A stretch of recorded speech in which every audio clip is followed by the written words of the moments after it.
Story. Poor single dad saves twins from drowning bus unaware they're billionaire. Mother will change his life.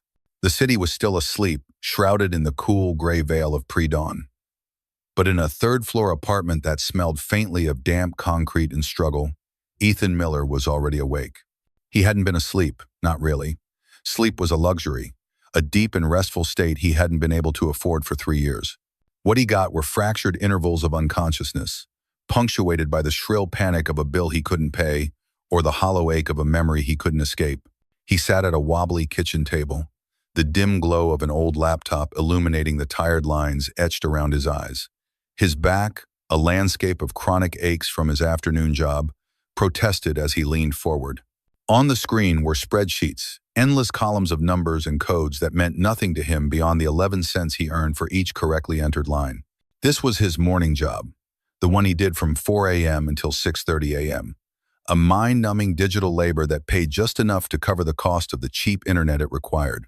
His hands, which knew the language of wood, the smooth grain of maple, the rugged honesty of oak, the deep perfume of cedar, were forced to speak the clumsy dialect of a keyboard. Each tap was a tiny betrayal of the man he used to be. A ghost of a feeling, a phantom sensation, prickled his palms. Sawdust. He could almost feel its fine, powdery texture. He closed his eyes, and for a heart-stopping second, he wasn't in his cramped, peeling paint kitchen. He was standing in a cavern of sunlight and possibility. The air was thick with the scent of freshly cut pine. Golden motes of dust danced in the sunbeams, slanting through the large garage-style doors of his workshop. Miller and Son Carpentry. The sign he'd carved himself, deep, proud letters burned into a thick slab of redwood, had hung over those doors. The "and Son" part had been an act of faith, a promise to a future he was so sure of. A memory, so vivid it was painful, rose to the surface. Lily, all of 5 years old, perched on a specially made stool, her face a mask of concentration as she painstakingly sanded a small block of poplar. Her tiny hands moved in imitation of his own. "Like this, Daddy?" she had asked, her voice a bright little bell in the quiet hum of the workshop. He had knelt beside her, his large, calloused hand gently guiding hers. "Just like that, sunshine. You have to respect the wood, feel the way it wants to go." That was before David, his business partner, his friend, the man with the easy smile and the reassuring words who had handled the books. "Don't you worry about the numbers, Ethan," David had said, clapping him on the back. "You just keep making magic. I'll handle the rest." Ethan had trusted him. He had poured his heart and soul into the grain, creating custom cabinets, intricate mantelpieces, and heirloom furniture, blissfully unaware that David was creating a different kind of fiction on the balance sheets. The loans David had taken out in the company's name, the invoices he'd falsified, the money he'd siphoned off. By the time the truth came crashing down, it was too late. The business was a hollowed-out shell, propped up by debt and deceit. David vanished, leaving Ethan to face the wreckage. The bank took the workshop, the IRS took his savings. And then, in the final, quiet devastation, his wife, Sarah, took her suitcase. He remembered her standing in the doorway of their now empty home, the moving truck having already taken most of their life away. "I can't do this, Ethan," she'd said, not with anger, but with a chilling, detached finality. "I can't live a life of just getting by. I wasn't built for it." She hadn't been able to look him in the eye. She couldn't see the man she married anymore. She only saw the failure he had become. The loss of his wife and the loss of his workshop became tangled into one great, suffocating knot of grief in his chest. The sharp beep of his laptop dragged him back to the present. He'd been idle for too long. He shook his head, the ghosts receding back into the shadows, leaving behind their familiar, bitter residue. He forced his fingers back to the keyboard. Tap, tap, tap. 11 cents, 22 cents, 33 cents. This was his reality now, a life measured in fractions. His second job was at a massive distribution warehouse on the other side of town. There, he wasn't a craftsman or a failed businessman. He was just a body, a pair of arms to lift boxes, load trucks, and obey the barked orders of a supervisor half his age. It was brutal, physical work that left him so exhausted he could barely cook dinner, but it was steady. It was predictable. It kept the eviction notices at bay. Mostly, he glanced at the calendar tacked to the fridge, a bright splash of color in the otherwise drab room. A child's drawing of a house with a big red door and a smiling sun. A red circle was drawn around today's date. Field trip, city aquarium. A wave of guilt washed over him. Lily had been so excited, he couldn't afford the entry fee for himself to go as a chaperone. A fact he'd had to explain away with a lie about his work schedule. "Don't worry, Daddy," she'd said, her understanding far too mature for a 6-year-old. "You can see the pictures I draw." The thought of her small, brave face was the only thing that could cut through his exhaustion. She was his reason, his purpose. The one perfect, beautiful thing he had managed to build and not lose. A soft stirring from the other room told him his morning shift was over. He logged out of the data entry program total earnings, $9.46, and pushed the laptop away. He stood up, stretching his aching back, and moved toward her bedroom. He pushed the door open. Lily was a small lump under a thin unicorn-patterned blanket. Sunlight, weak but determined, was just beginning to peek through the gap in the curtains, illuminating the little world she had created for herself. Drawings were taped to every wall, a menagerie of colorful, lopsided animals and smiling stick figures. He walked over and sat on the edge of her bed. "Time to wake up, sunshine," he whispered, gently brushing a strand of hair from her forehead. Her eyes fluttered open, instantly bright and full of life. "Is it aquarium day?" she mumbled, her voice thick with sleep. "It's aquarium day," he confirmed, his own weariness melting away under the warmth of her smile. "The bus will be here soon. We've got to get a move on." As she scurried off to get dressed, he went back to the kitchen. He opened the refrigerator, a stark, mostly empty appliance. There was a carton with 1 egg left, a half-empty jug of milk, and a small block of cheese. He cooked the egg for Lily, a perfect scramble, just the way she liked it. For himself, he had a cup of black coffee. It was enough. He packed her lunch. His hands, which had once crafted dovetail joints with millimeter precision, now carefully assembled a simple cheese sandwich on store-brand bread. He cut the crusts off, just as she liked. He added a slightly bruised apple, polished until it shone, and a small carton of juice. He tucked it all into her favorite lunchbox, a faded blue container with a cartoon shark on it. It was a meager offering, a testament to their tight budget, but he prepared it with the reverence of a 5-star chef. Every action was an affirmation. "I am here. I am taking care of you. I will not fail you." "Ready, Daddy," Lily announced, bouncing into the kitchen. She had her little backpack on and was holding a small, worn notepad and a pack of crayons. "For drawing the fish." Ethan's heart swelled. He knelt and tied her shoes, his large fingers fumbling slightly with the small laces. "There you go, little one," he said, booping her nose. "All set for your adventure." She giggled and threw her arms around his neck, hugging him tight. "I love you, Daddy." "I love you more, sunshine," he said, holding her close, breathing in the scent of her shampoo. In that moment, holding his daughter, he wasn't a failure. He wasn't a warehouse worker or a data entry drone. He was just a father. And that was everything. He had no way of knowing, as he locked the door to their small apartment and led his daughter down the stairs, that their ordinary bus ride to school was a journey toward a terrifying intersection of fate. He didn't know that the deep well of courage he kept hidden beneath layers of failure and grief was about to be drawn upon, not for himself, but for strangers. He didn't know that the water was coming. The walk to the bus stop was a small daily ritual that Ethan cherished. It was a 10-minute journey through a neighborhood that had seen better days, a patchwork of cracked sidewalks and tired-looking storefronts. But with Lily's hand in his, it felt like a parade route. She skipped ahead, her worn sneakers scuffing the pavement, pointing out a fat pigeon, a brightly colored weed growing through a crack, a car that was the same shade of blue as her favorite crayon. "Daddy," she said, her voice serious as she stopped to wait for him at the crosswalk. "When you get your new workshop, can I have my own stool again?"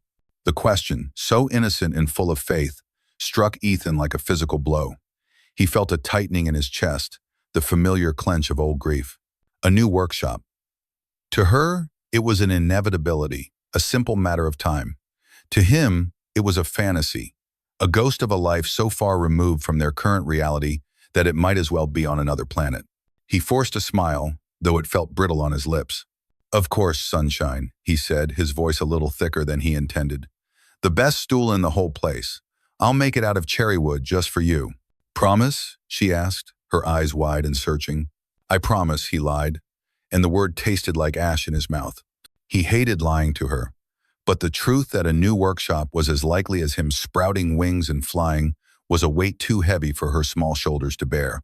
He carried it for the both of them. They reached the bus stop, a simple bench with a faded transit map bolted to a pole. The sky above was a strange, unsettling color. The morning sun was gone, obscured by a wave of thick, bruised purple clouds rolling in from the west. The air grew heavy and still, carrying the metallic scent of impending rain. An unsettling stillness settled over the street, the usual city hum muted, as if the world were holding its breath. Ethan shivered, though it wasn't cold. Miles away, in a different world, Isabella Vance stood in an office that felt like the command deck of a starship. Perched on the 50th floor of a gleaming spire of glass and steel, her corner office had a panoramic view of the city, spreading out below like a circuit board. But Isabella wasn't looking at the view. Her focus was laser-sharp on the three faces staring back at her from a large monitor on her wall. "The 5% contingency is non-negotiable, gentlemen," she said, her voice calm and even, betraying none of the predatory instinct churning beneath. "My firm does not enter a leveraged buyout of this magnitude without it. You can call it an insurance policy. I call it sound business." The man in the center pane, a portly executive from a rival corporation, sputtered.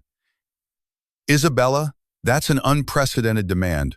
We've given you full access. Our due diligence has been completely transparent."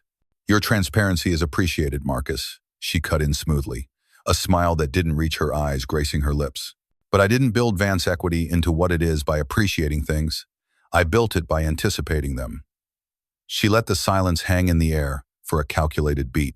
"You have until 5 p.m. to deliver the revised term sheet. I look forward to reading it." With a decisive click, she ended the call. The three faces vanished. The moment the screen went dark, the formidable CEO dissolved. Isabella's shoulders slumped. She let out a long, weary sigh and sank into her cold leather chair, rubbing her temples. The power, the control, it was a performance. A necessary, exhausting performance. Her eyes drifted to the single photograph on her otherwise sterile glass desk.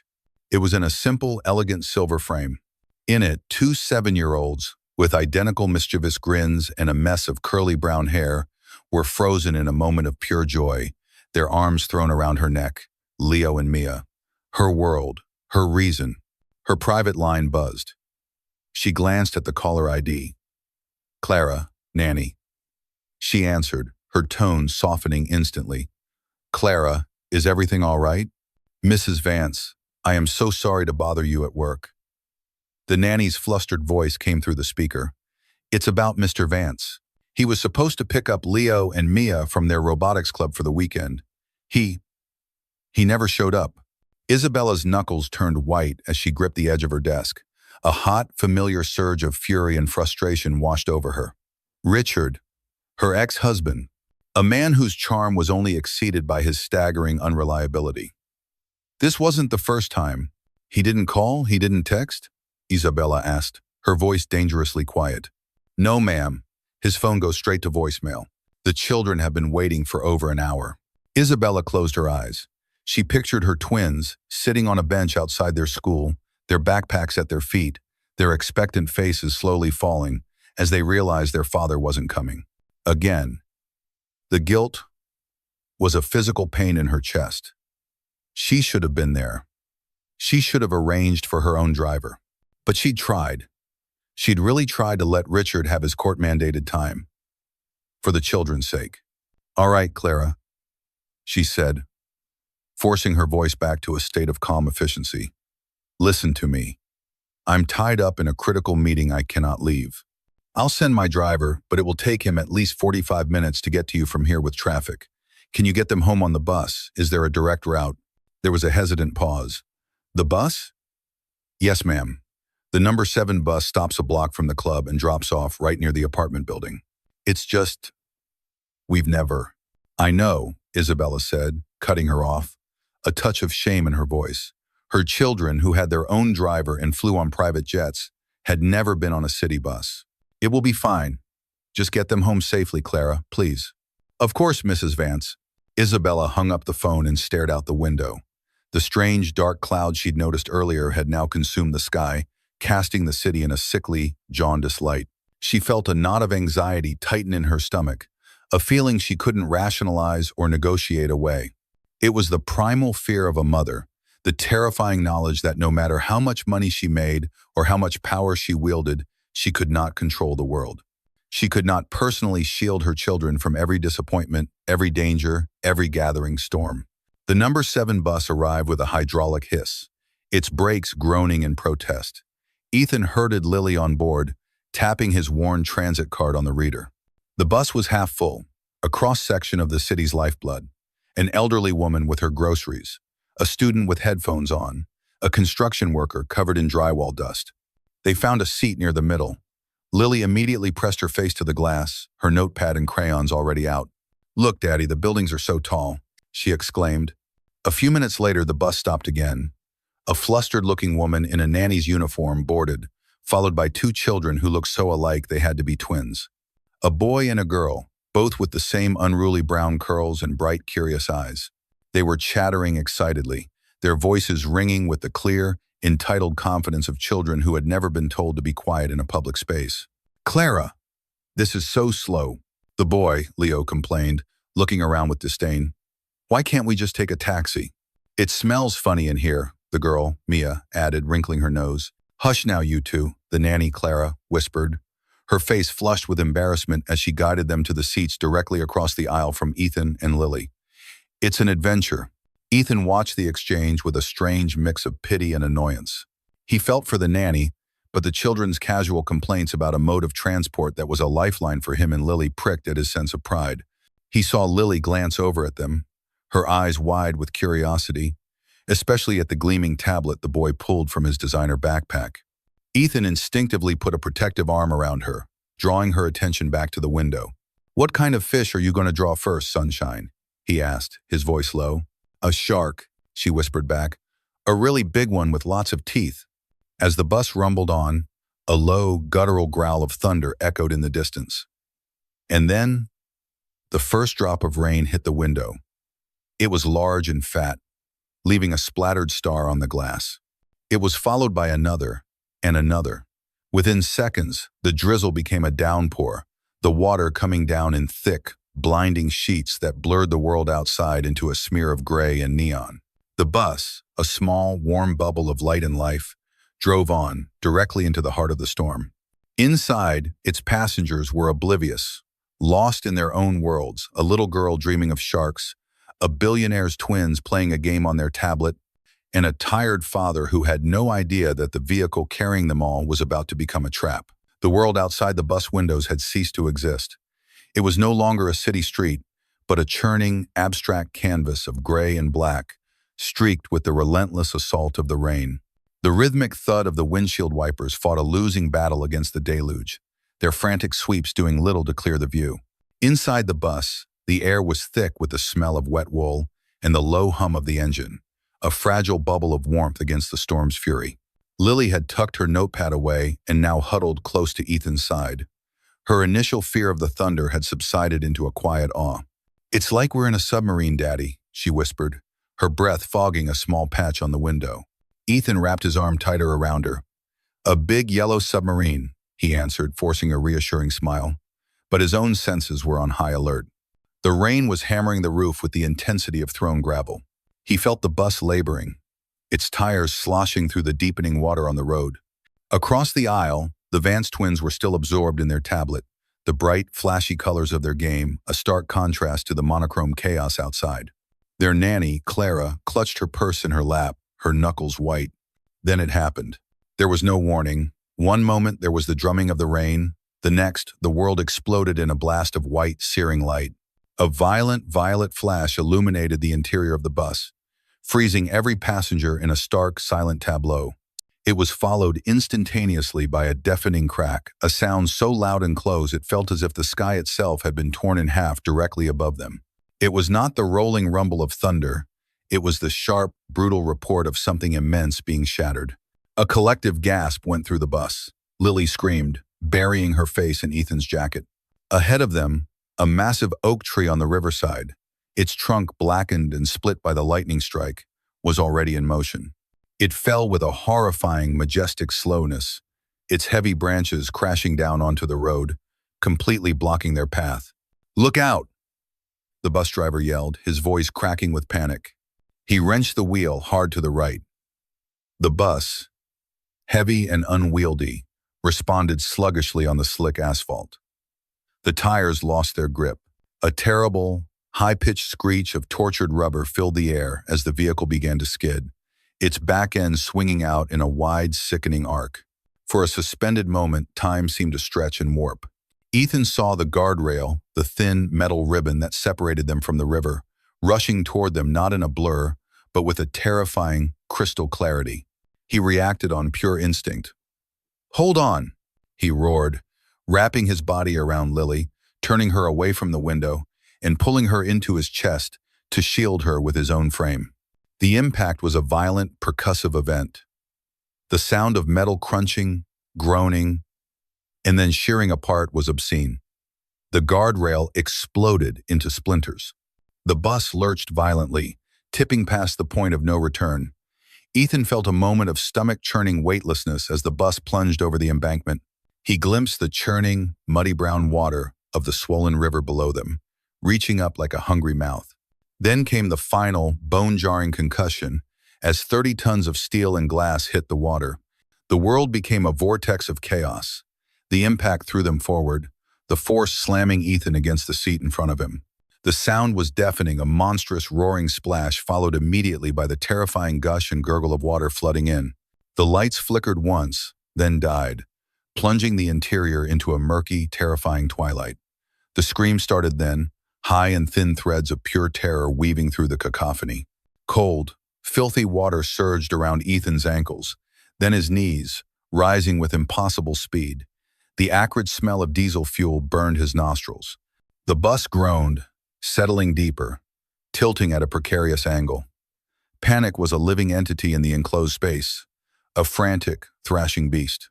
Through it all, Ethan's mind, honed by years of systematic problem-solving with wood and tools, kicked into a different gear. The terror was there, a cold knot in his stomach, but a deeper, calmer part of him took over. Assess. Plan. Act. Assess. The water was rising too fast. The main doors were submerged and likely jammed. The windows were their only hope. Plan. Get Lily out. Now. Act. "Lily, listen to me," he said, his voice firm, cutting through her terrified sobs. He grabbed her face, forcing her to look at him in the dim light.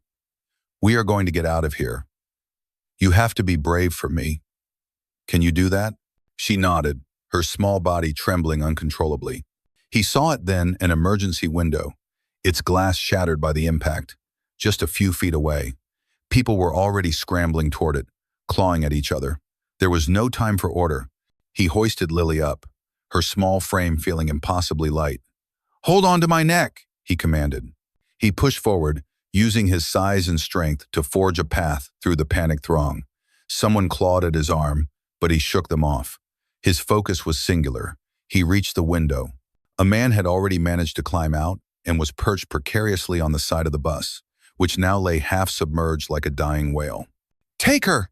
Ethan yelled, shoving Lily through the opening. "Take my daughter!" The man grabbed Lily's arms and pulled her out onto the relative safety of the bus's roof. For a single, fleeting second, relief washed over Ethan. She was safe. Now him. He put his hands on the window frame to haul himself out, his muscles screaming from the effort, and that's when he heard it. It wasn't the generalized screaming of the crowd. It was a specific, childish cry of terror. "Leo! I can't get my seatbelt off. It's stuck. Bose? Oh. Oh." Ethan froze, half in, half out of the bus. He turned his head. Through the murky, rising water, he saw them, the twins.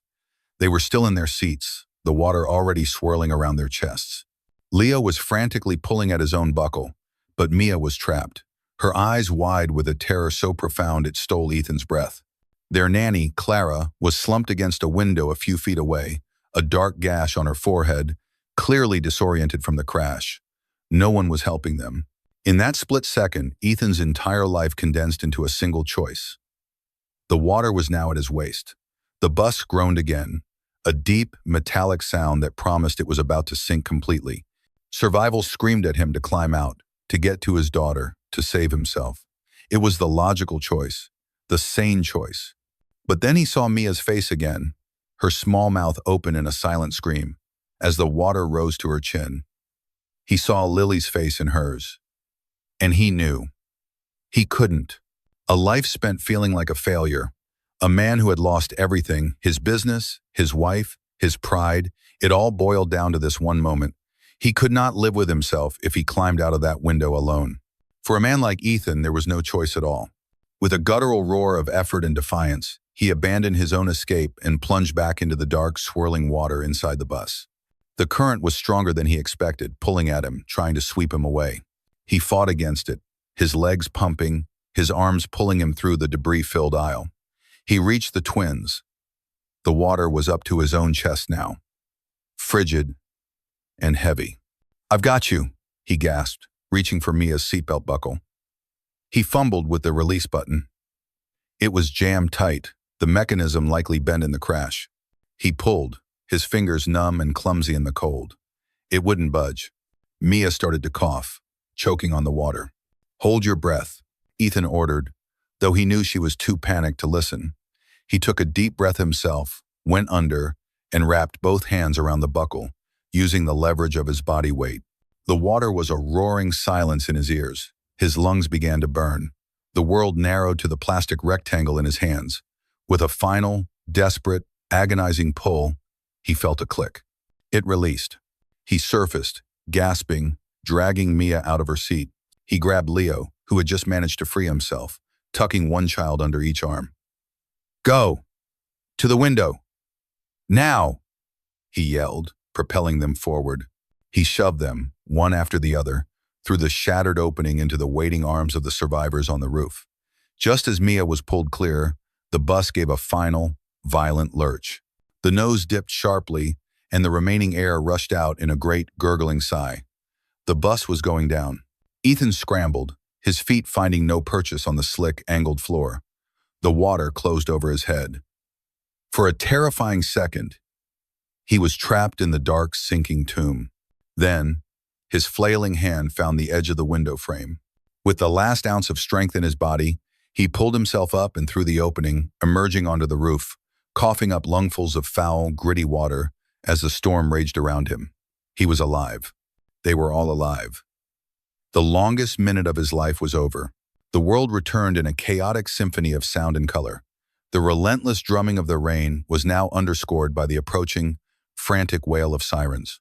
Red and blue lights pulsed against the gray curtain of the storm, strobing across the water and the terrified faces of the survivors huddled on the slick, angled roof of the dying bus. The air was thick with the smell of river mud and gasoline, a nauseating cocktail that clung to the back of Ethan's throat. His first thought, his only thought, was Lily. He scrambled across the treacherous surface of the bus, his soaked clothes weighing him down like an anchor. He saw her immediately. She was wrapped in the arms of the same man who had pulled her out, his own face a mask of shock. Lily was shivering violently, her eyes wide and scanning the chaos for the one familiar landmark in her shattered world. "Daddy!" Her cry was thin and reedy, almost lost in the din. A wave of relief so powerful it buckled his knees washed over Ethan. He collapsed next to her, ignoring the scrapes and bruises he was only now beginning to feel. He pulled her into his arms, burying his face in her wet hair. She was cold and trembling, but she was whole. She was alive. "I've got you, sunshine," he whispered, his voice hoarse from the river water and raw emotion. "I've got you. It's over. We're safe." He held her tight, a human shield against the aftermath. He was dimly aware of the other survivors around them. He saw the twins, Leo and Mia, huddled together, wrapped in a stranger's coat, their faces pale and streaked with tears. Their nanny, Clara, was being attended to by another passenger, a makeshift bandage pressed against the gash on her forehead. People were crying, others were shouting. Some just stared blankly at the churning water that had nearly claimed them. Rescue boats from the fire department were arriving, their spotlights cutting through the gloom. Firefighters in heavy gear were shouting instructions, their voices a calming, authoritative presence in the chaos. One by one, they were helped from the unstable roof of the bus into the rescue crafts. Ethan kept Lily tucked securely in his lap, his body a protective shell until it was their turn. The journey to the riverbank was a blur. Once on solid ground, the scene was even more surreal. An impromptu triage center had been set up under the flashing lights of a dozen emergency vehicles. Paramedics in bright yellow slickers moved with practiced efficiency, wrapping survivors in silver thermal blankets and checking for injuries. A young paramedic with kind, serious eyes approached Ethan. "Sir, we need to check you over. You were in the water for a while. You could be in shock or have signs of hypothermia." Ethan barely registered him. He was focused on Lily, wrapping a second blanket around her small shoulders. "She's my priority," he said, his voice flat. "Check her first." "We are, sir, but you need to be looked at too. The other passengers said you went back in." Ethan just shook his head, a gesture of complete dismissal. He wasn't interested in recounting what happened. He didn't want praise or attention. He felt no pride, only the bone-deep weariness of a man who had stared into the abyss and the lingering metallic taste of terror. The adrenaline that had fueled him was draining away, leaving behind a profound exhaustion and an aching need for this all to be over. He just wanted to take his daughter home, lock the door, and pretend this day had never happened. A news van had arrived, its satellite dish already raised. A reporter with a microphone and a determined look in her eye began navigating the chaos, her cameraman trailing behind her. She spotted Ethan, a big man clutching a small child, a clear focal point in the drama. "Sir," she called out, moving toward him, "can we get your name? You're a hero. Can you tell us what happened in there?" Ethan turned his back on her, pulling the blanket tighter around Lily and shielding her from the camera's intrusive lens. He began walking away, moving toward the edge of the cordoned-off area, his steps unsteady but resolute. The paramedic called after him, but he ignored him. He just needed to escape. Isabella Vance was in the middle of tearing apart Marcus's revised term sheet when her personal phone rang. It wasn't her nanny's number. It was an unknown local number. She almost ignored it. "Vance," she answered, her tone clipped and impatient. "Am I speaking with Isabella Vance?" A calm, official-sounding voice asked. "This is Officer Reed with the City Police Department." Isabella's blood ran cold.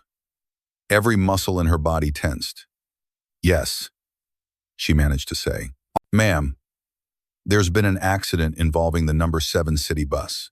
It went into the river near the Oakhaven Bridge. We have your children, Leo and Mia Vance, here with the paramedics. They are safe and conscious, ma'am. I want to stress that. They are safe." The world tilted on its axis. The billion-dollar term sheet, the meticulously planned merger, her entire empire, it all evaporated into nothingness.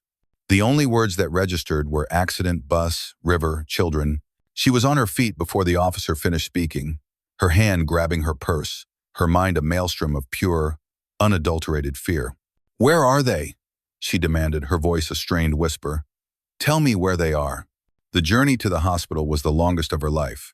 Her driver, a stoic man named George who had been with her for years, broke every traffic law as he weaved the black sedan through the city streets, its horn blaring.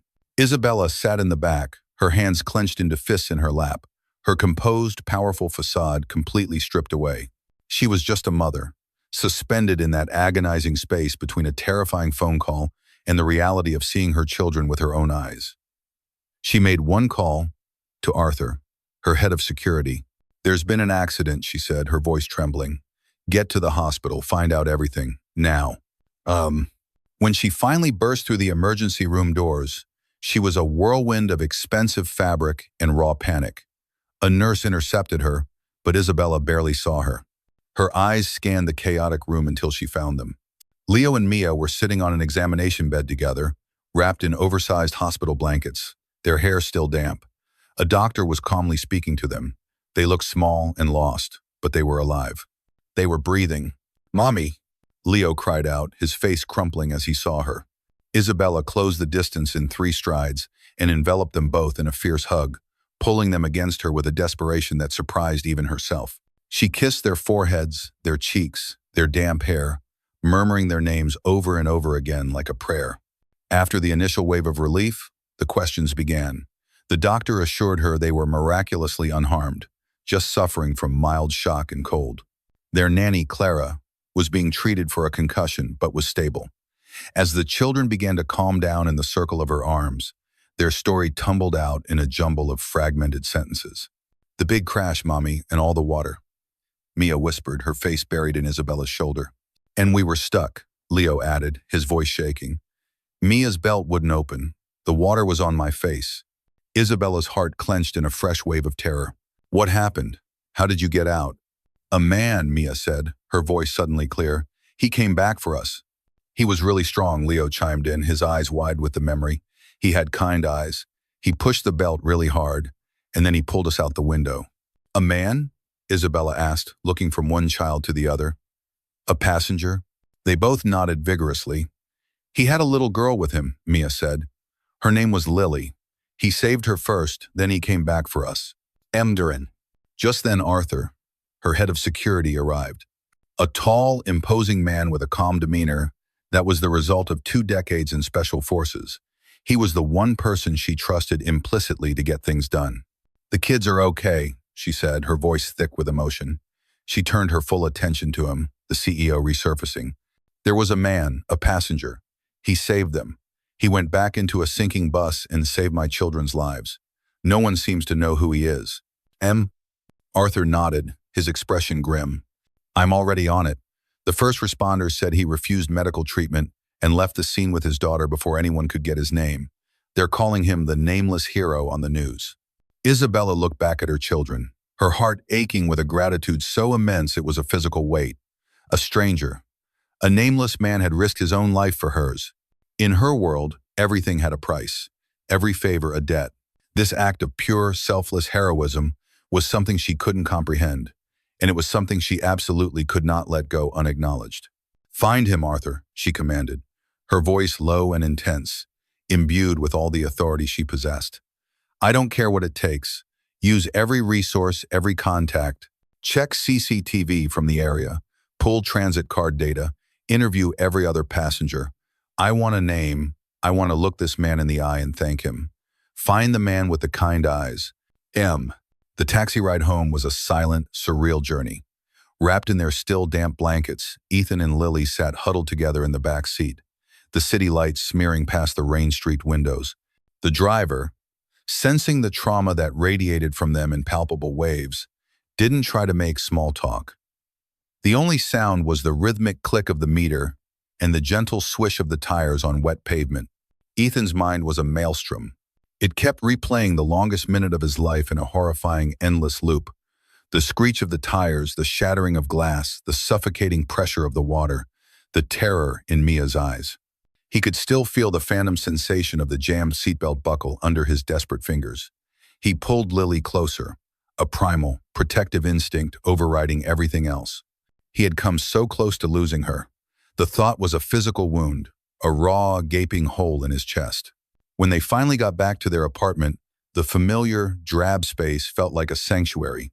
He locked the door, leaning against it for a long moment, the simple act of sliding the deadbolt home, feeling like the ceiling of a tomb against the horrors of the outside world. He ran a warm bath for Lily, his hands shaking slightly as he helped her out of her wet clothes.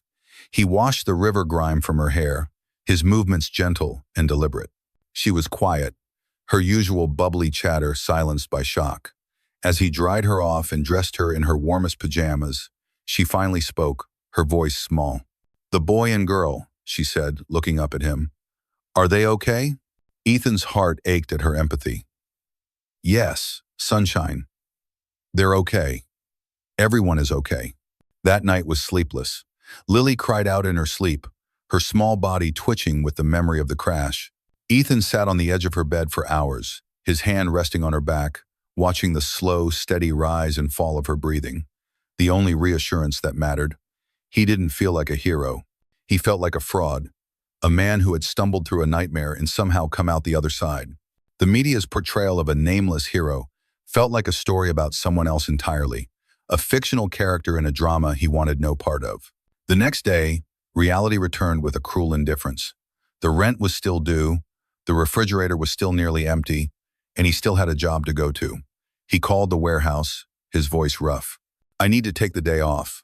My daughter, She's not well. His supervisor, a kid named Kyle who was barely 25 and wielded his minor authority like a scepter, was unsympathetic. You know the policy, Miller. No call, no show is a write-up. A sick day without a doctor's note is a write-up. You're already on thin ice. It was an emergency, Ethan said, the words feeling hollow and inadequate. Everyone's got emergencies, Kyle retorted. Be here for your shift tomorrow, or don't bother coming back at all.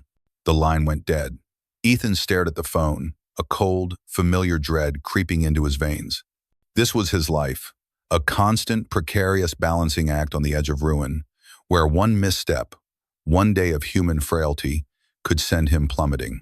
He spent the day holding Lily, reading her stories, and trying to ignore the dull, throbbing ache in his ribs where he'd hit the seat. The television was on, the volume low, and every local news channel was leading with the same story: the miraculous rescue from the river, complete with blurry cell phone footage of survivors on the roof of the bus, and speculative reports about the mysterious man who had saved the Vance twins. Ethan quickly changed the channel whenever it came on. In her penthouse office, which had been converted into a command center, Isabella Vance was experiencing a very different kind of day. The multi-billion-dollar merger was on hold. Her world had narrowed to a single obsessive focus: finding the man who had saved her children. Arthur stood before her desk, a tablet in his hand, delivering his morning report. The leads are thin, Isabella. The man paid his bus fare with cash, so there's no credit card or transit pass to trace. He wasn't a regular on that route, according to the driver. The other passengers are giving conflicting descriptions. Some say he was tall, some say average. They all agree he had a young daughter with him. It's not enough, Isabella said, her voice sharp with impatience. What about surveillance footage? We're pulling it now, Arthur replied, his tone calm and steady, a counterpoint to her agitation. My team is canvassing every street-level camera, traffic cam, and private security feed within a 10-block radius of every stop on the number 7 bus route. It's a mountain of data. It will take time. We don't have time, she shot back. This man is a ghost. He saved the lives of my children and vanished. What kind of person does that? I need to know. She paced the length of her office, the expensive heels of her shoes silent on the plush carpet. Her gratitude was a restless, urgent energy inside her. It demanded an outlet. She felt a profound, maddening sense of debt to a man she couldn't find. And for a woman who prided herself on always settling her accounts, it was intolerable. The children, Arthur said, changing tactics. They might be the key. Isabella stopped pacing. What do you mean? They were the closest to him. Children notice different things, details we might overlook. Talk to them again. Not as a mother, but as an investigator. Ask them about the man's clothes, his voice, his hands, anything. Later that afternoon, Isabella sat with Leo and Mia in their sun-drenched playroom, a space filled with more toys and gadgets than most stores. But the children weren't playing. They were subdued, the shadow of the accident still lingering in their eyes. I want to talk about the man on the bus, Isabella began gently. The man who helped you. Can you tell me anything you remember about him? Anything at all? Leo scrunched up his face in concentration. He was strong. His arms were really strong when he pulled me. He smelled like wood, Mia said suddenly. It was a strange, specific detail. Like the tables in Grandpa's old workshop. Isabella's eyes lit up. A carpenter? A construction worker? It was a start. What else, my love? His hands, Mia continued, her voice barely a whisper. They had always on them, like little cuts, and a big, old white line on one of his fingers.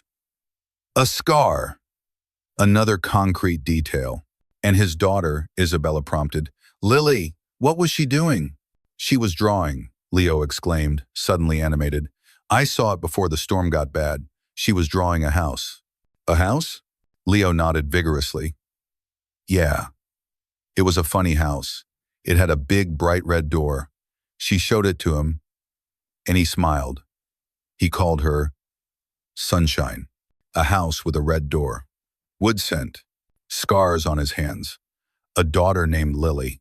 These were no longer the vague descriptions of a ghost. They were the small, intimate details of a real person's life. Isabella immediately relayed the information to Arthur. Cross-reference it, she commanded.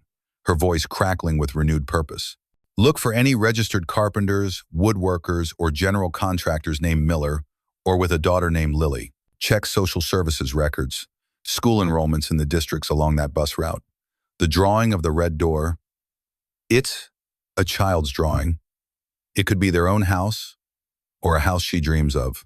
It's a needle in a haystack, Arthur, but it's our needle. Find it. The search intensified. Arthur's team, a small army of data analysts and private investigators, dove into the digital ether. They ran facial recognition software on the blurry news footage against DMV databases. They cross-referenced union memberships and trade school alumni lists. For 36 hours, they hit nothing but dead ends. The name Miller was too common. There were dozens of girls named Lily in the city's school system. Then, late on the second night, they got a hit. It was tenuous, almost nothing. A data analyst, cross-referencing low-income housing applications with school enrollment records, found a match. Ethan Miller. Daughter, Lily Miller, age 6, enrolled at Westbrook Elementary. And on his housing application from 3 years prior, under previous occupation, one word was listed: carpenter. Their listed address was a rundown apartment block on the west side of the city, right along the number 7 bus route. Arthur pulled up a grainy satellite image of the building on his tablet. He then accessed the city's public works database. He found a recent complaint filed by the building superintendent about a persistent leak. Attached to the complaint was a photo of the hallway. And on one of the apartment doors in the background, taped at a child's eye level, was a colorful drawing. He zoomed in. The image was pixelated, the quality poor, but the subject was unmistakable. It was a drawing of a house, and its door was a bright, joyful red. Arthur picked up his phone. "Isabella," he said, a note of triumph in his voice. "I think we found him." Miles away, Ethan Miller was finally drifting into an exhausted sleep, Lily breathing peacefully in the next room.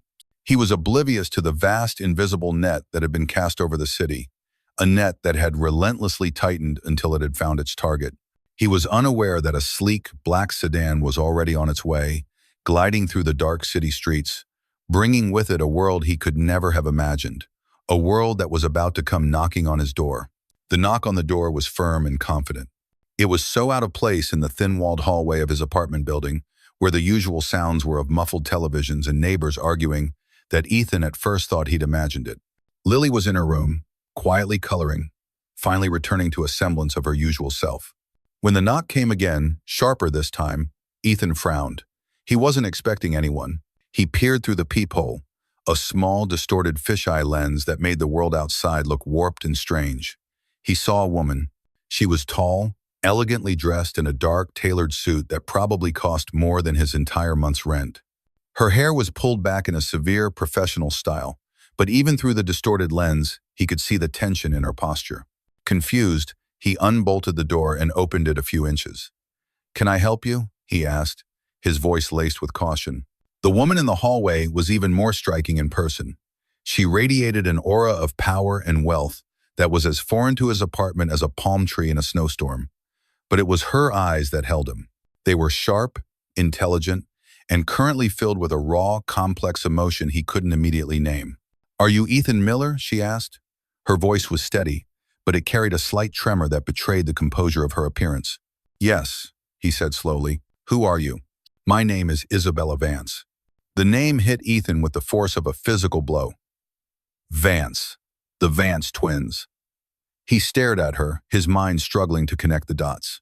This impeccably dressed billionaire, standing in his peeling paint hallway, was the mother of the 2 children he had pulled from the sinking bus. His mouth went dry. "The twins," he managed to stammer, his thoughts racing. "Leo and Mia, are they all right?" At the sound of her children's names, a crack appeared in Isabella's formidable armor. A single perfect tear escaped the corner of her eye and traced a path down her cheek. She didn't bother to wipe it away. "They are all right," she said, her voice thick with unshed tears. "They are scared, and they are having nightmares. But they are alive. Because of you." Ethan was speechless. He simply stood there, gripping the edge of the door, as the reality of the situation washed over him. "We've been looking for you," Isabella continued, regaining a measure of her composure. "It wasn't easy. You, Mr. Miller, are a very difficult man to find. She offered a small, watery smile. May I come in? Numbly, Ethan stepped back and opened the door wider. She walked into a small living room, her presence seeming to shrink the already cramped space. She took in the worn-out sofa, the threadbare rug, the stack of bills on his kitchen table, and the childish drawings taped to the refrigerator. Her gaze wasn't judgmental, but rather deeply observant, as if she were trying to piece together the puzzle of the man who stood before her. Please, Ethan said, gesturing vaguely toward the sofa. Have a seat. Isabella remained standing. She opened the expensive leather handbag she was carrying and pulled out a checkbook and a pen. The pen was gold and gleamed under the dim light of his single overhead bulb. I know this is inadequate, she began, her voice formal now, as if she were more comfortable in the language of transactions. There is no amount of money that could possibly equate to the value of my children's lives. But I want to offer you this as a token of my family's infinite gratitude. She wrote quickly, her pen scratching against the paper. She tore the check out and held it out to him. Ethan looked at the slip of paper in her hand. He didn't need to see the number to know it would be life-altering. It was a sum that could wipe out his debts, buy him a new workshop, and secure Lily's future in a way he had only dreamed of. It was the answer to every desperate, whispered prayer he'd had in the last 3 years. It was a lifeline, and he couldn't take it.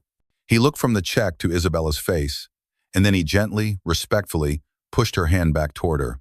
Ma'am, he said, his voice quiet but firm. I appreciate the gesture. I truly do.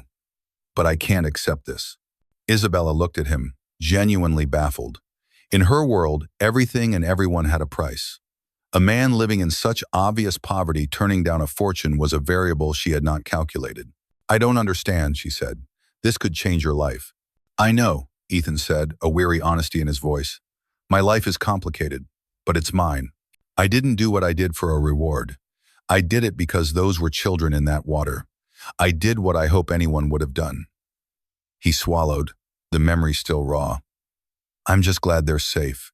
That's my reward. Isabella stared at him for a long, silent moment. She truly saw him then, not as a project or a charity case, but as a man of profound, unshakable integrity. A man who possessed a kind of wealth she couldn't buy. A small, genuine smile finally touched her lips, a smile that reached her eyes this time. I had a feeling you might say that, she said softly. She put the checkbook back in her bag. That's why I did some research on you, Ethan. May I call you Ethan? He nodded. You weren't always a warehouse worker. You were a carpenter. You owned a business, Miller & Son Carpentry. A very respected one, from what I could gather, until your partner, she trailed off, letting him fill in the blanks. Ethan looked down at his hands, at the calluses from the boxes and the faint, silvery scar on his index finger, a memento from a careless moment with a chisel years ago. The ghost of sawdust pricked at his senses again. The mention of his old life, his true life, was a fresh pang of grief. He nodded slowly. Yes, he said, that was a long time ago. Money is easy, Isabella said, her tone shifting, becoming more focused, more like the CEO in her boardroom. It's a blunt instrument. Opportunity. That's far more elegant. And far more useful. Ah! She reached into her handbag again, but this time she pulled out a thick, professionally bound document. It was a business proposal. She laid it on his worn-out coffee table, the glossy cover a stark contrast to the scarred wood beneath.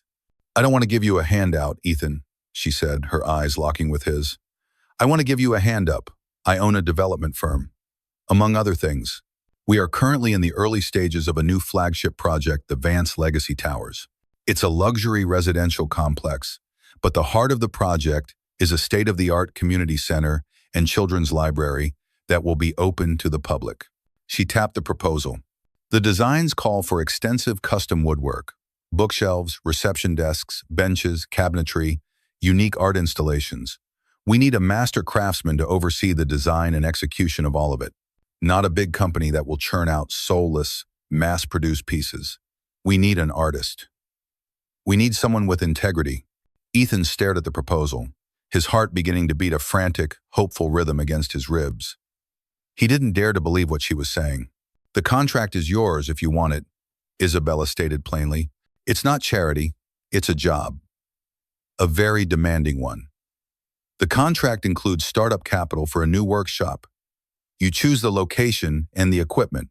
It includes a housing stipend so you and Lily can move into a safe, comfortable home near her new school, which, by the way, has one of the best arts programs in the city.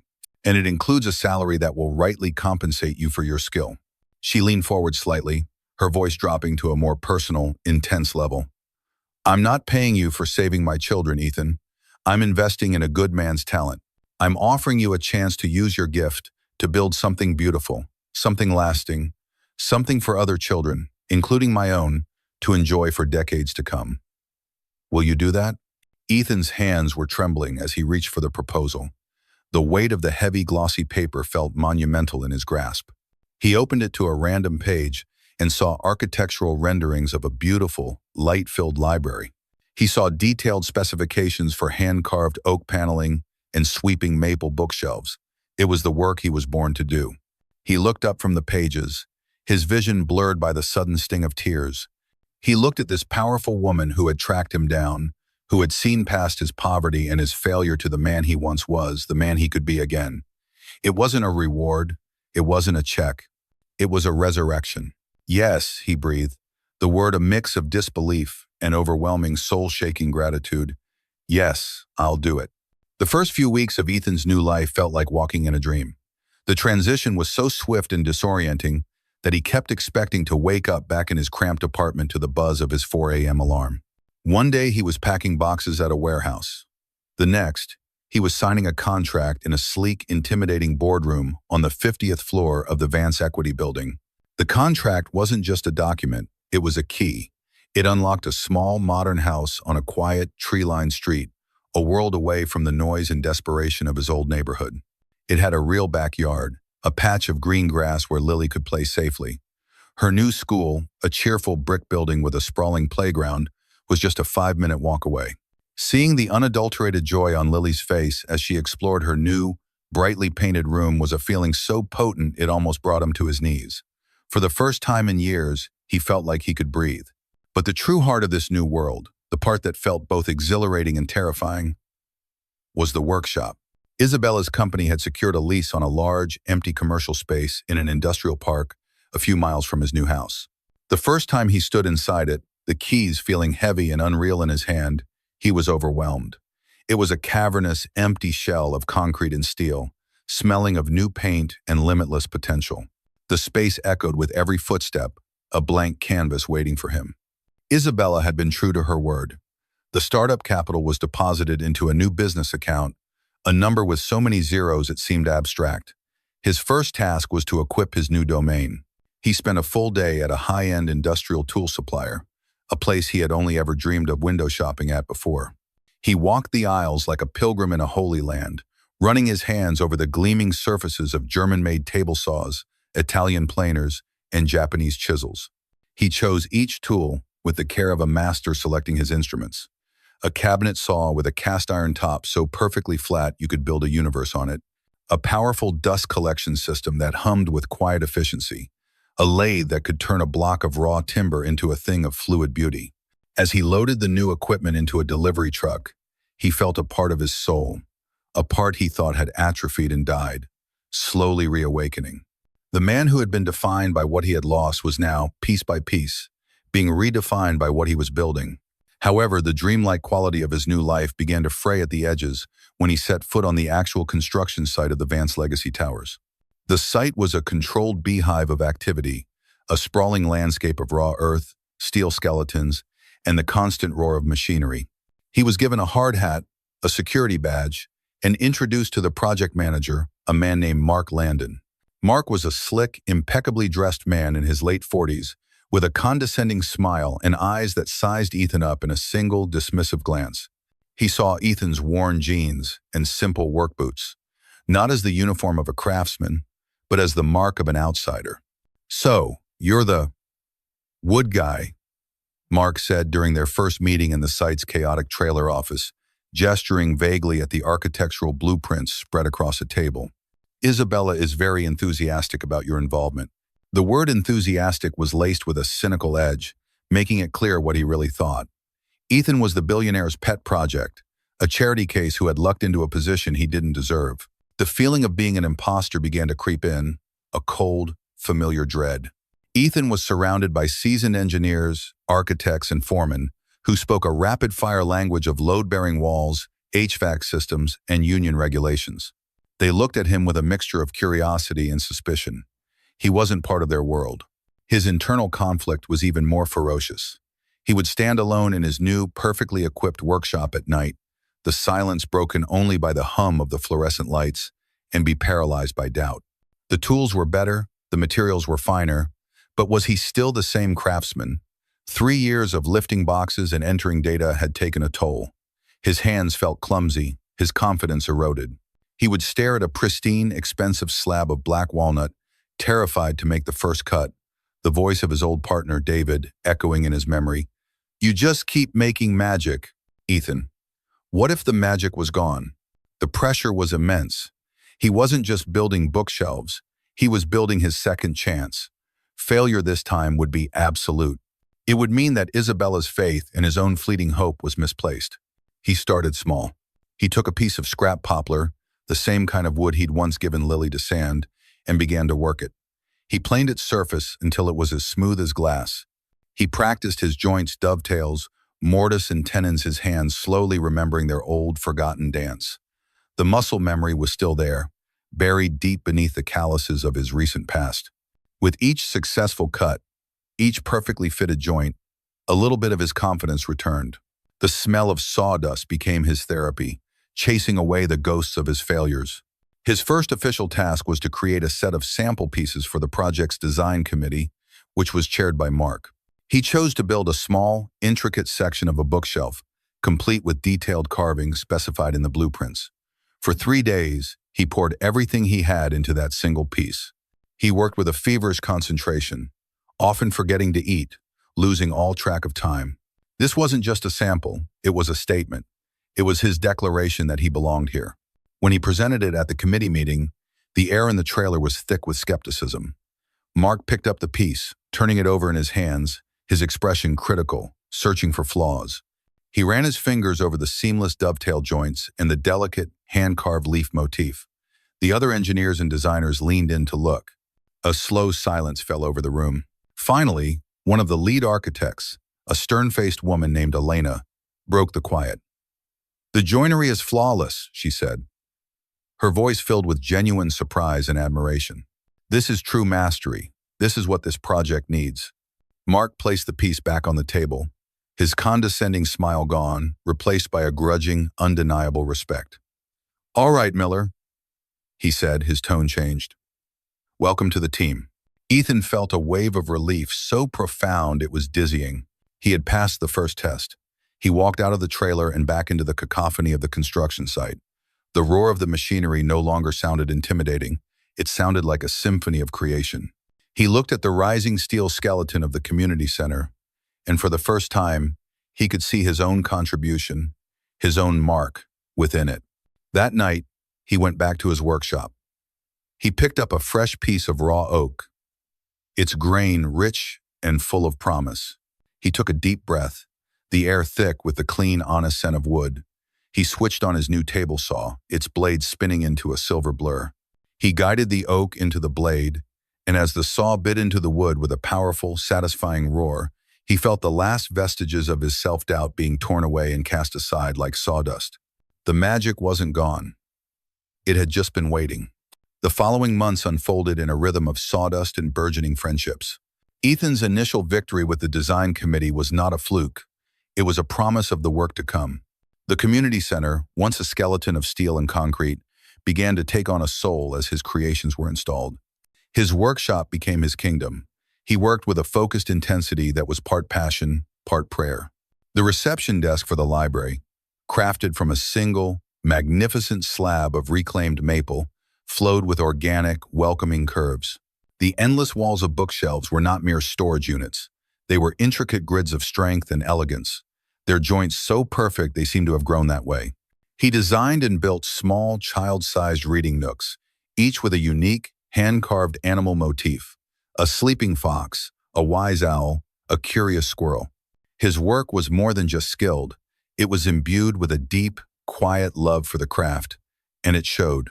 The condescension from Mark Landon and the other site managers evaporated, replaced by a genuine and often vocal admiration. They would stop by his workshop not to supervise, but to watch. They saw a man in his element, a master at work, and they respected him for it. Ethan, in turn, began to open up, asking the engineers questions about structural loads and the architects about their aesthetic vision. He was no longer an outsider. He was a vital, collaborative part of the team. His relationship with Isabella also evolved, shifting from the formal dynamic of benefactor and beneficiary to something warmer and more genuine. She began visiting the workshop, usually late in the afternoon, under the guise of checking on the project's progress. But her visits were never just about business. She would stand quietly, watching him work, fascinated by the process. She, a woman who built empires through phone calls and contracts, was mesmerized by the way he could transform a rough, lifeless piece of timber into something of breathtaking beauty with his hands. "How do you know what it's going to be?" she asked one afternoon, watching him carve a delicate vine pattern into a bench leg. Ethan stopped, wiping a sheen of sweat from his brow with the back of his hand. "You don't, not really," he answered, considering her question seriously. "You just listen to the wood. It tells you what it wants to become. Your job is just to get everything else out of the way." This was a language Isabella understood. It was the same instinct she used in her business dealings to see the hidden potential within a failing company, to cut away the dead wood and nurture the healthy growth. They had found common ground in the most unexpected of places. Their conversations began to drift away from blueprints and deadlines. They started talking about their children. Isabella would speak with a familiar frustration about Leo's struggles with math and Mia's stubborn refusal to practice her piano lessons. Ethan, in turn, would share his pride in a drawing Lily had made, or his worry that she was still too quiet sometimes, the shadow of the accident still lingering. They discovered they were both navigating the lonely, challenging waters of single parenthood. Isabella, for all her wealth, confessed the guilt she felt being an absent mother, tethered to her work, constantly feeling like she was failing her children on a personal level. Ethan, for all his newfound stability, spoke of the constant underlying fear of not being enough for Lily, of not being able to provide the life her mother, Sarah, had so desperately wanted. "Sarah thought I was a failure," Ethan admitted one evening, his voice low.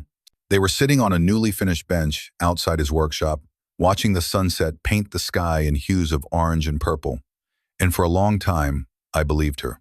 "She was wrong," Isabella said simply, her gaze steady and unwavering. She saw the circumstances. She didn't see the man. In that shared moment of vulnerability, a quiet, profound friendship was forged. It was a bond built not on attraction or romance, but on a deep, mutual respect for the parent and the person the other was. This growing connection between the adults was mirrored, and perhaps even surpassed, by the bond forming between their children.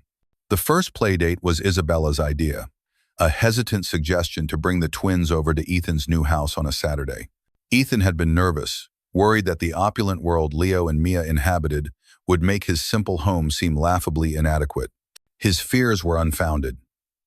The moment the three children were together in Ethan's backyard, the differences in their backgrounds melted away.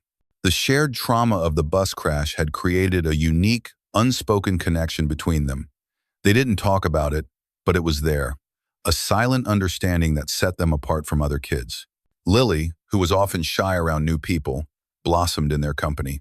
She proudly showed Leo and Mia the small, whimsical birdhouse her father had built for her, perched in the branches of the oak tree in their yard. Leo, who was usually glued to his tablet, was fascinated by the project Ethan was working on in his garage, a beautifully crafted wooden toy chest for Lily. He asked 100 questions, his initial arrogance replaced by genuine curiosity. Mia, meanwhile, discovered a shared love for drawing with Lily. The two girls spent hours spread out on the grass with a huge sheet of paper, collaborating on a sprawling, fantastical mural of a magical kingdom. These playdates became a regular weekend occurrence. Sometimes they were at Ethan's house, the air filled with the smell of barbecue and the sound of laughter. Other times, they would venture to Isabella's penthouse, a place so vast and pristine it felt like a museum. Ethan initially felt out of place there, but watching Lily's eyes go wide with wonder as she swam in the rooftop pool, or seeing Leo eagerly show her his complex Lego creations, he learned to relax. One rainy Sunday, they were all at Isabella's part Mose. Ethan and Isabella were in the kitchen, making pizza from scratch, while the kids were in the cavernous living room, building a massive fort out of sofa cushions and expensive throws. The sound of their delighted shrieks and muffled giggles echoed through the apartment. Ethan paused, his hands covered in flour, and just listened. He looked at Isabella, who was laughing as she tried to toss the pizza dough in the air. In that moment, they didn't look like a billionaire and a carpenter. They looked like two parents, happy and at ease. The scene was so profoundly normal, so beautifully domestic, that it struck him with its simple power. He thought back to his old life, to the crushing weight of his failure, and the profound loneliness that had been his constant companion. He had believed that part of his life, the part with warmth, friendship, and shared laughter, was over forever. But here it was, rebuilt from the wreckage of a tragedy. It wasn't the life he had planned, but it was a good life. It was more than good, it was rich. It was a new kind of family, an unconventional but sturdy structure they were building together, piece by piece, like one of his handcrafted cabinets, strong, functional, and more beautiful than he could ever have imagined. The community center was nearing completion. The scent of fresh paint and new beginnings hung in the air, mingling with the rich, earthy smell of the oak and maple that Ethan had so lovingly shaped. The grand opening gala was scheduled in 2 weeks, a major philanthropic event that was the talk of the city. For Ethan, it was to be the culmination of months of hard work, a public unveiling of his resurrected career. He felt a quiet, steady pride he hadn't experienced in years. The future, once a terrifying, formless void, now looked as solid and promising as the massive bookshelves lining the library walls. It was then that the ghost appeared. His name was Richard Vance. He arrived at the construction site unannounced, stepping out of a low-slung, outrageously expensive sports car. He was handsome in a predatory way, with a practiced, easy charm, and a suit that was even more expensive than Isabella's. He was Isabella's ex-husband, the father of the twins, and the man whose negligence had put them on that fateful bus in the first place. Ethan was in the library, applying a final coat of oil to a large, circular reading table, when Richard walked in, flanked by a sycophantic-looking Mark Landon. "So," Richard said, his voice a smooth, condescending drawl as he surveyed the room. "This is the handiwork of my ex-wife's new favorite charity case, the Hero Carpenter." He ran a finger along the edge of a bookshelf, then inspected it for dust with a theatrical air of disdain. Ethan's hands tightened on his oil-soaked rag. He stood up slowly, his heart thumping a low, wary beat. He had heard stories from Isabella about Richard's manipulative nature, but he was unprepared for the man's immediate, palpable antagonism. "I'm Ethan Miller," he said, his voice even, refusing to be baited. "Oh, I know who you are," Richard said with a smirk. He turned to Mark. "Quite the story, isn't it?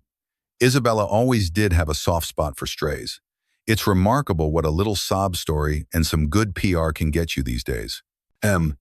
Mark Landon, ever the opportunist, chuckled weakly. Ethan felt a hot flash of anger, but he held his tongue. He would not give this man the satisfaction of a reaction. Richard's visit was short, a calculated tour of inspection designed to unsettle and intimidate.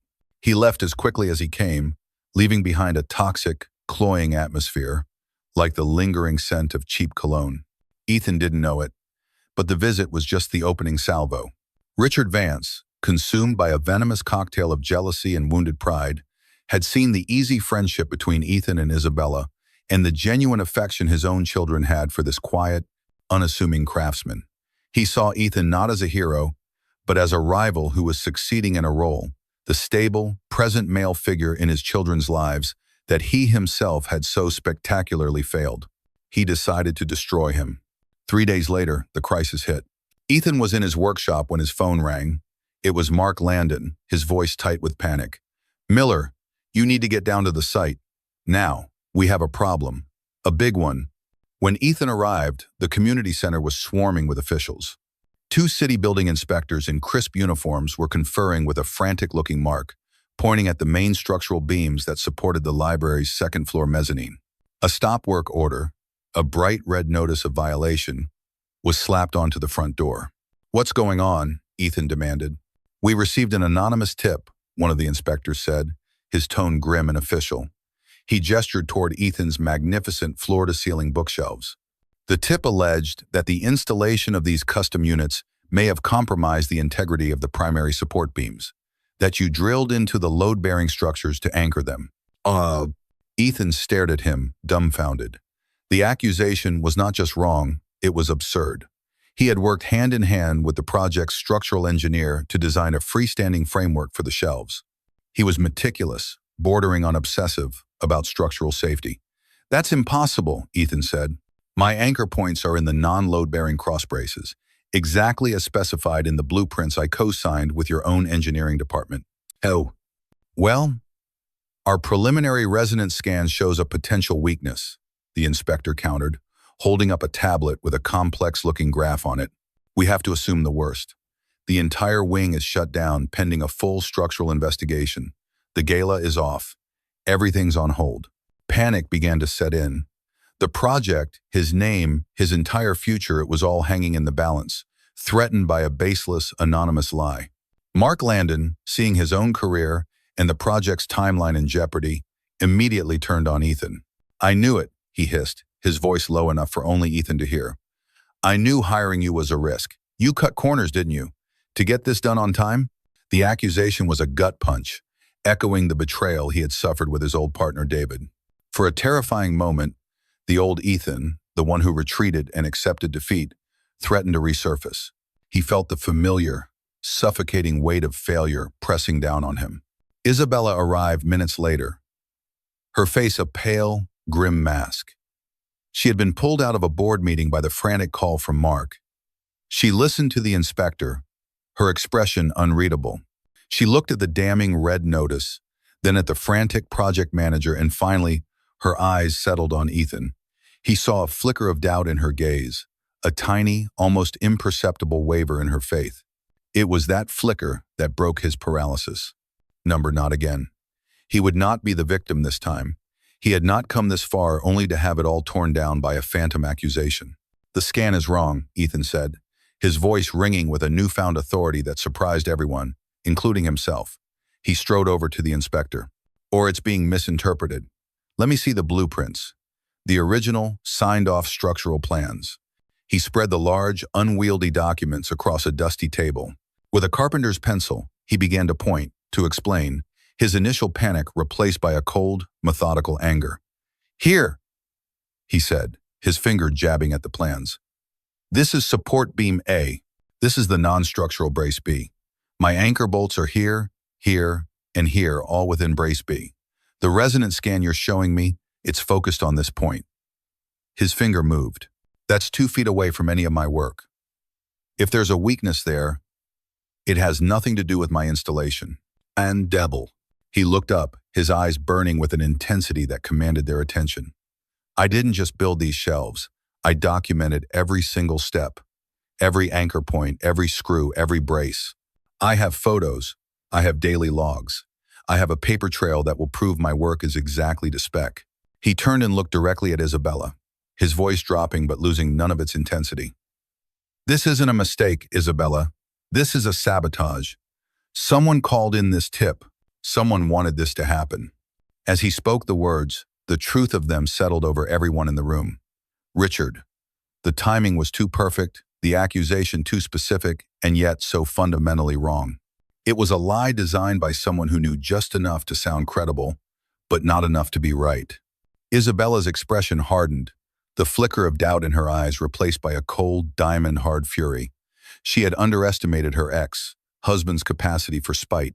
She looked at Ethan, no longer seeing a project or a friend, but an ally under attack.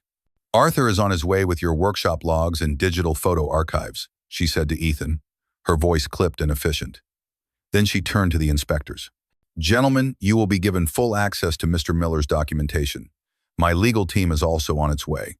We will conduct a second independent structural analysis, starting immediately, and I will personally be finding out the source of this anonymous tip.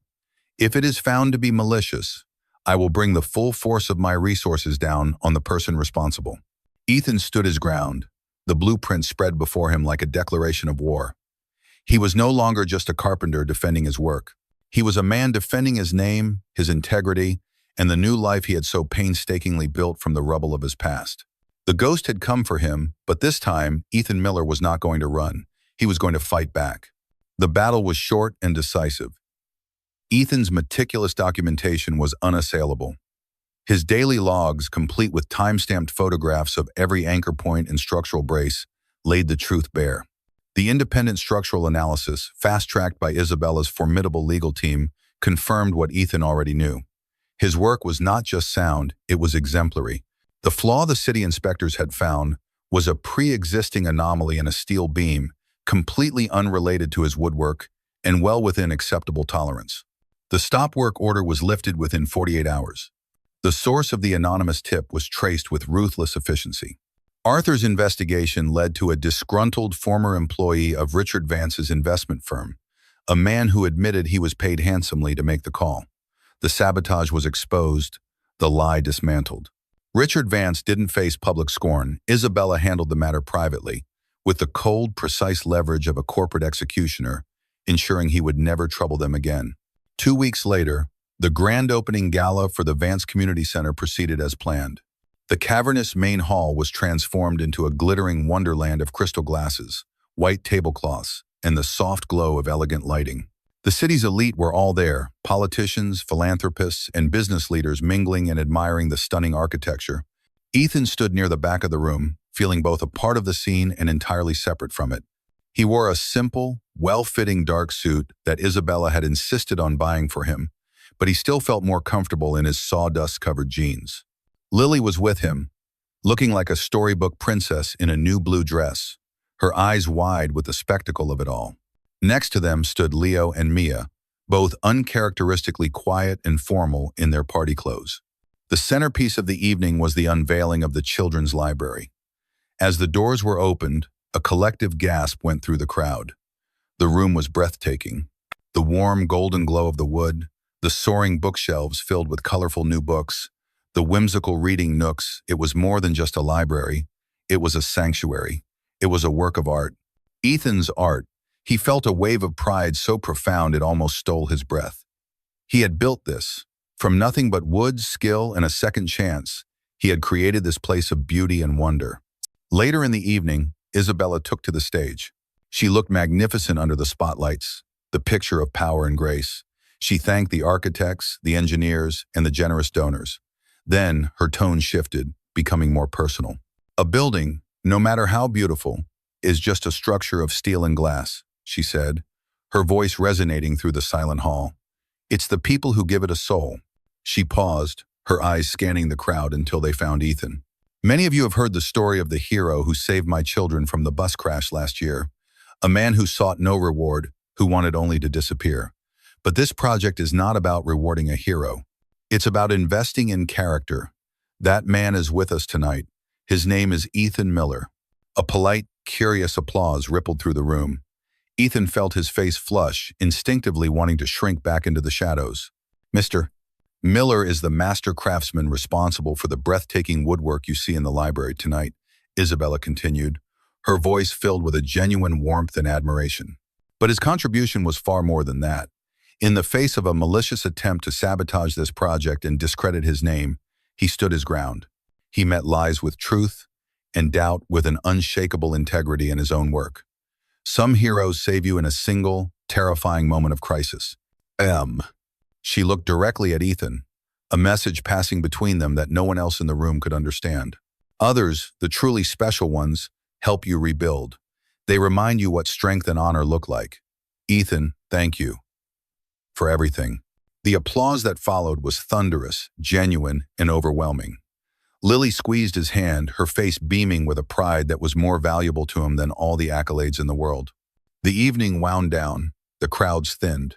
The last of the champagne was poured. Ethan and Isabella found themselves alone, standing at the entrance to the now empty library. The air was quiet, filled only with the faint scent of lemon oil and old paper. You have a gift, Ethan, Isabella said softly, looking around the room. You gave me the chance to use it again, he replied, his voice thick with gratitude. I'll never be able to thank you for that. You already have, she said, in 1,000 different ways. And just then, their 3 children, who had escaped the boring adult conversations, came running into the library. They were no longer the formal little partygoers, but just kids again. Leo and Mia chased Lily through the aisles, their laughter echoing in the high-ceilinged room. They collapsed in a heap in one of the reading nooks Ethan had built, the one with the sleeping fox carved into its side. Lily leaned her head on Mia's shoulder, while Leo showed them both something on his phone. The three of them a tangle of limbs and friendship.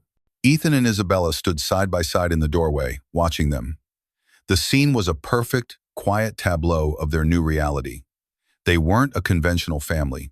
They were something else, something forged in trauma and rebuilt with respect, courage, and a shared love for the three small people who were their whole world. There was no dramatic romantic kiss.